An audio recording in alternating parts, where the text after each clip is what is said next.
Adapter une œuvre, c'est compliqué. Beaucoup d'adaptations font un long chemin avant de voir le jour. Et certaines ne voient jamais le jour. Des fois aussi, en remontant la piste d'une adaptation, on peut trouver des choses intéressantes. Voire même, on peut découvrir des œuvres qui étaient en réalité des adaptations. Cette liste est donc là pour honorer des adaptations fantasmées mais jamais réalisées. Des adaptations incongrues, des adaptations à la jeunesse tortueuse et des adaptations totalement oubliées.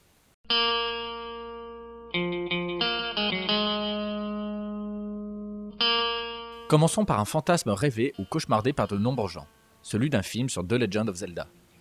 Nintendo, depuis le fiasco de Super Mario Bros. Le film, s'oppose avec virulence à toute adaptation de ses jeux vidéo. Pour Zelda, beaucoup de fan-films et de canulars ont été faits. Et ce que vous êtes en train de voir est un film qui aurait pu exister. Cette séquence est en réalité un pitch, soit une proposition, réalisé en 2007 par Imagi Animation Studio, les créateurs du film d'animation Astro Boy et TMNT, alias Tortue Ninja. Sans surprise, le projet n'est pas allé plus loin. Aujourd'hui, Netflix parle de produire une série télé basée sur l'univers de Zelda. Néanmoins, il est facile de douter que le projet aboutisse à quelque chose. Bref, une adaptation de Zelda en film reste encore aujourd'hui dans le royaume des improbabilités.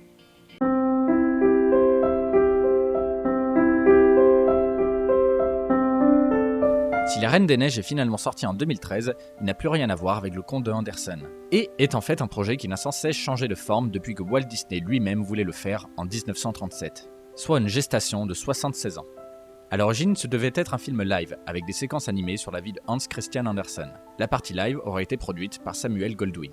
Le projet fut arrêté quand vint la Seconde Guerre mondiale, mais le projet vit le jour, sans Disney, avec des séquences de ballet au lieu des séquences animées. Même si Disney réalisera La Petite Sirène, l'adaptation de La Reine des Neiges restera un projet maudit.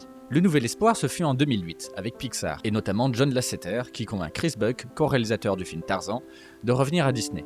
Et il était très intéressé par La Reine des Neiges. Inspiré par le travail de pré-production de Disney, il se lança dans la production d'un film d'animation très proche du conte originel. Mais il fut également abandonné, car il n'arrivait pas à faire mâcher l'histoire et ne savait pas comment restituer le personnage trouble de la Reine des Neiges. Le projet renaît suite au succès de Réponse, et Frozen fut annoncé fin 2011 pour sortir fin 2013. Après autant d'essais ratés, on pourrait penser que cette fois le projet se ferait facilement. Mais non. Le premier script écrit et reçu par les paroliers Kristen et Robert Lopez décrivait une Elsa qui était la méchante principale. Après la composition de la chanson Let It Go, l'équipe de production s'est rendu compte de l'erreur de mettre Elsa en méchante, et le script fut réécrit, donnant à Elsa le personnage d'antagoniste malgré elle. Bref, la production compliquée de La Reine des Neiges montre qu'une adaptation peut être un sacré casse-tête, et que la meilleure manière de faire est parfois de s'éloigner le plus possible de l'original. A noter que d'autres adaptations furent faites du conte de Andersen, notamment un film animé russe de 1957, un animé japonais ou un dessin animé anglais de 1995. En 1971, après l'échec de Horus, Prince du Soleil, Isao Takahata se voit proposer de réaliser une adaptation en série animée de Fifi Brin d'Acier ou Pippi Langstrump, une série de romans écrits par l'auteur suédois Astrid Lindgren. Hayao Miyazaki rejoindra le projet et se rendra en Suède, dans l'île de Gotland, pour faire des repérages et rencontrer l'auteur. L'auteur, malheureusement, refusa l'adaptation et Hayao Miyazaki rentra bredouille. Ce refus est d'autant plus dommage que Miyazaki était visiblement très intéressé par le projet. En témoignent ses nombreux croquis préparatoires. Néanmoins, le travail de pré-production ne sera pas inutile. Le repérage fait à Gotland et plus particulièrement à la ville de Visby sera utilisé pour créer le village de Kiki la petite sorcière. Et les croquis serviront aussi pour l'élaboration de la série animée Heidi de Takahata et le moyen-métrage Panda Petit Panda.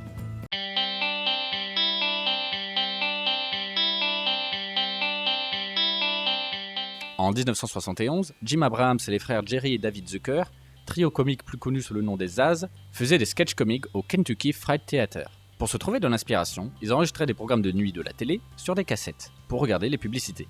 Sans le vouloir, ils enregistrent un jour le film Zero Hour, un drame de 1957 sur un avion qui se retrouve sans pilote suite à un empoisonnement. Les Zaz trouvèrent que le film était un parfait exemple de la structure en 3 actes hollywoodienne, et serait donc parfait pour eux pour réaliser leur premier film. Et donc ils acquièrent les droits du film pour réaliser Airplane, ou Y a-t-il un pilote dans l'avion, un remake comique de Zero Hour. En effet, le film suit la même histoire et reprend la majorité des dialogues avec juste une chute comique en plus. You ever been in the cockpit before? No, sir. I've never been up in a plane before. You ever seen a grown man naked?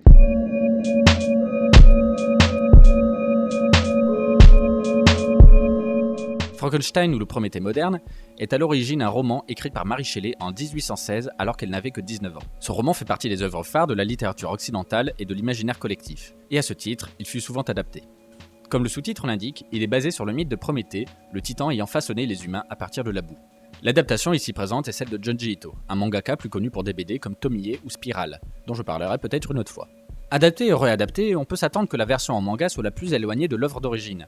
En effet, on a un monstre qui parle et qui est intelligent, qui n'a pas de clous sur le crâne, qui n'est pas réanimé grâce à l'électricité, l'histoire commence sur un bateau, le docteur Frankenstein a 20 ans, et pourtant cette adaptation fait partie des plus fidèles au livre d'origine.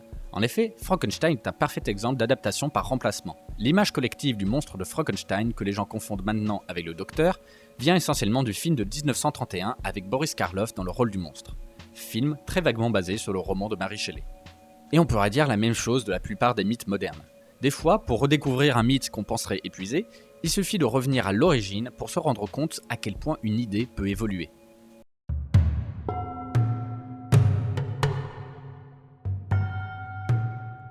Savoir que Hollywood veuille adapter des mangas célèbres en film, ça inquiète beaucoup de gens, et on ne peut pas leur donner tort. On a entendu beaucoup de nouvelles circuler concernant Monster, Noir, Death Note, Cowboy Bebop, mais le projet d'Akira fait partie de ceux ayant fait couler le plus d'encre numérique. Le projet commença en 2002 alors que Warner Bros. Acquit les droits du manga de Katsuhiro Otomo. Une équipe fut montée dans des bureaux de production créés spécialement pour le projet à Vancouver, et Otomo lui-même aurait participé, bien que légèrement. Le projet aurait été de faire 2 films, adaptant respectivement les tomes 1 à 3 et 4 à 6. Le projet aurait vraiment intéressé la Warner, vu le temps de production passé dans les films et le nombre de scripts écrits. Néanmoins, c'est impossible selon eux de mettre 100 millions de dollars dans un film avec un casting asiatique. Il fallait donc occidentaliser l'histoire, un casse-tête pour les scénaristes. Un d'eux, Gary Whitta, trouva une solution. Faire passer l'action dans un univers alternatif où l'économie américaine se serait écroulée et les États-Unis auraient vendu l'île de Manhattan au Japon. Manhattan serait alors devenu Néo-Tokyo. Je vous laisse un peu de temps pour digérer cette information. Des noms sont donnés pour le rôle principal, d'abord Zac Efron, puis Gareth Edlund, le héros de Tron Legacy. Et pour le reste, on parle de Kristen Stewart, Ken Watanabe, ou encore Helena Bonham Carter. Je vous entends ravaler votre bile, mais cette occidentalisation avait l'air de plaire à personne. George Takei s'était déjà prononcé sur le sujet en disant que la Warner se trompe sur son audience, et qui devrait apprendre des erreurs qui ont été déjà commises. Toutefois, des storyboards ont fuité, et honnêtement, en termes d'esthétique, ils étaient très proches de l'original. Ce qui montre que malgré ces problèmes, l'équipe voulait faire de leur mieux pour adapter le manga. Maintenant, bien que les bureaux de Vancouver sont fermés, le projet n'est pas toujours mort, et Marco J. Ramirez, connu pour son travail sur la série télé Daredevil, serait en train d'écrire un script avec comme producteur Leonardo DiCaprio. Mais tant que le problème de la classification d'âge et de l'occidentalisation n'est pas réglé, nul doute que le projet tombera encore dans les abysses.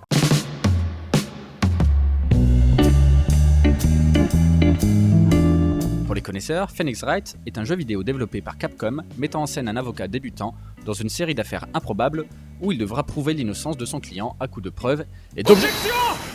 Le jeu eut une popularité inattendue aussi bien au Japon que dans le reste du monde, grâce à ses affaires bien ficelées, ses personnages hauts en couleur et ses rebondissements à foison. Naturellement, il y eut des adaptations, la plus connue étant celle en film de Takashi Miike. Mais nous n'allons pas parler de ça. Parlons plutôt du théâtre Takarazuka. Le théâtre Takarazuka est où est née la revue Takarazuka, une troupe de théâtre spécialisée dans la production de comédies musicales semblables à Broadway. Compagnie trop méconnue en Occident, la revue Takarazuka a pourtant une place importante dans la culture générale japonaise. La compagnie fut fondée en 1913 et a fait des pièces à partir du folklore japonais, des reprises de pièces de Broadway, des adaptations de mangas shoujo comme La Rose de Versailles ou des adaptations de succès plus récents comme Ocean's 11. Mais je ne vous ai pas dit l'élément le plus marquant de la revue Takarazuka, c'est que c'est une troupe exclusivement féminine. En effet, on y retrouve 2 types de femmes, les Otokoyaku, qui vont jouer les rôles masculins, et les Musumeyaku, qui vont jouer les rôles féminins. Mais revenons à ce qui nous intéresse, à savoir Phoenix Wright. Serais-je en train de dire qu'il existe une comédie musicale basée sur Phoenix Wright où tous les rôles seraient joués par des femmes ? Eh bien oui, mais qui bien au monde pourrait s'intéresser à une chose pareille, voire même acheter le DVD hors de prix ? Eh bien moi. Et je suis à peu près sûr d'être le seul en France à avoir ce DVD. Gyakuten Saiban Yomigaeru Shinjetsu est une adaptation du jeu vidéo plus connu en Occident sous le nom de Phoenix Wright. Je le précise car si le jeu japonais a bien un nom japonais et des personnages japonais, eh bien ce n'est pas le cas de la comédie musicale. Non, elles ont décidé de reprendre les noms anglais et de placer l'action en Californie, à les comprendre. Pour les connaisseurs, il s'agit d'une adaptation relativement libre de l'affaire bonus du premier jeu. Pour les non-connaisseurs, certes, tout ça a l'air ultra kitsch, mais le jeu ne l'était pas franchement moins. Les scènes de procès, déjà théâtrales de base, sont bien rendues et l'intrigue est globalement bien ficelée. On a donc, aussi étrange que ça puisse paraître, une adaptation plutôt fidèle. Bon après, tout cela ne va pas sans gros bémol, essentiellement dû au fait qu'en 100 ans d'existence, la revue Takarazuka a acquis quelques traditions et clichés. Notamment le fait que le personnage principal masculin doit avoir une amoureuse. Donc exit l'un mentor plus âgé et bonjour la demoiselle en détresse que Phoenix devra défendre. Et bonjour les chansonniaises dont les paroles sont littéralement « je t'aime, il n'y a que toi que j'aime ». Et une tradition veut également que la pièce se termine avec un final musical où tous les personnages sont habillés façon Moulin Rouge, et je ne plaisante pas. Je pourrais en parler plus en détail, surtout qu'il y a une suite. Et que je l'ai. Mais là je déborde déjà assez. Concluons plutôt. Il existe donc tout un tas d'adaptations possibles, certaines plus improbables que d'autres, certaines réussies, d'autres moins, et une adaptation est plus compliquée à faire que l'on ne pense, surtout si l'on cherche la fidélité à tout prix. La popularité d'une œuvre ne rend pas son adaptation plus facile, c'est même parfois le contraire. Et des fois, la popularité d'une adaptation dépasse celle de l'original. Bref, adapter est un travail plus compliqué qu'il n'y paraît, d'où l'important de comparer l'original et l'adaptation pour mieux comprendre l'intention de l'auteur.